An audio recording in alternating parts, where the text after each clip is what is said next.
Welcome, ladies and gentlemen, to another exciting episode. This is our life. It's ours, not yours. But you're welcome to join us. We would like company.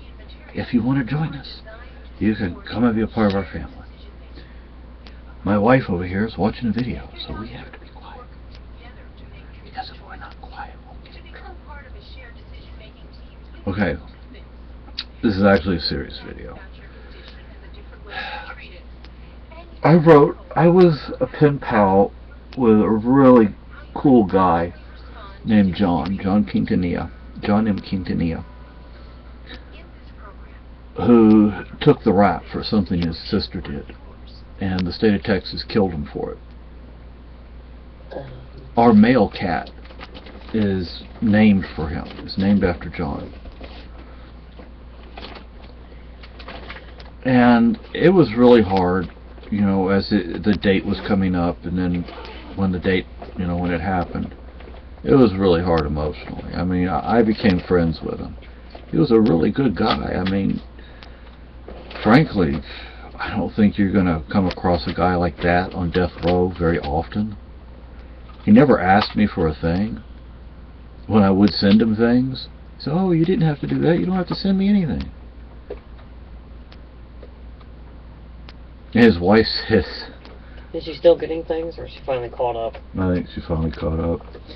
His wife said that our kitten, John, is very much like her husband. So...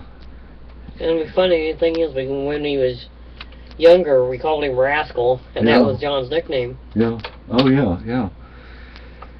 So, anyway, so I decided I was going to be a death row pen pal. And I went through the list of people on Texas death row. And I found this guy. I figure, you know, considering the crime he committed, the guards and the other inmates probably going to treat him, let's just say, pretty bad. Anybody who kills a kid, especially that young. And I wrote him a letter, and I feel bad that I'm not writing him back, but you know, I thought about what he did. It's not a question of is he possibly innocent? That's not an issue here.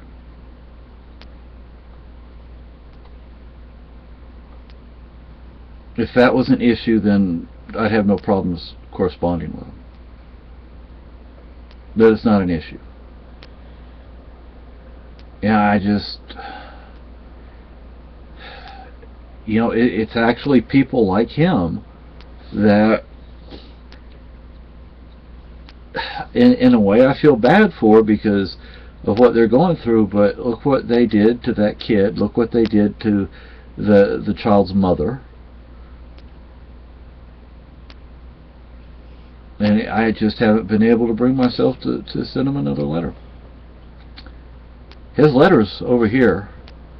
I have it. I haven't read it. I'm not going to read it. No. If you watch, if you are following our videos, even though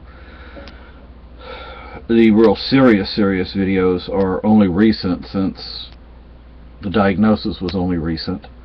What, 2 weeks? Diagnosis about 2 weeks? Huh? You've been diagnosed about 2 weeks? I had the first biopsy on the 13th. Found out on like the 16th. 2 weeks, 3 weeks? About 2 weeks, I guess. So about 2 weeks, and things are moving pretty fast, which is good. It'll get taken care of. Get my wife healthy again. But that's what we're dealing with right now. And I feel bad for the guy, but I can't bring myself to write him another letter. And frankly, if I'm going to be dealing with a lot of emotional issues, my wife comes first. Not somebody I don't know, who's on death row, who admits he did what he did, you know, and it was a pretty sick crime. But I feel guilty. Oh, that's also the issue of feeling guilt. There are people who lack the ability to feel bad about things they've done wrong, like a lot of the activists in King. They don't feel guilt. I don't know if that's sociopathic or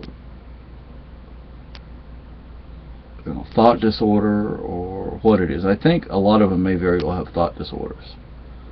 But anyway, so the emotional issues right now are reserved for my wife, not anybody else. And this is something that's really hard to deal with, and tell you what, my wife is holding up better than I am.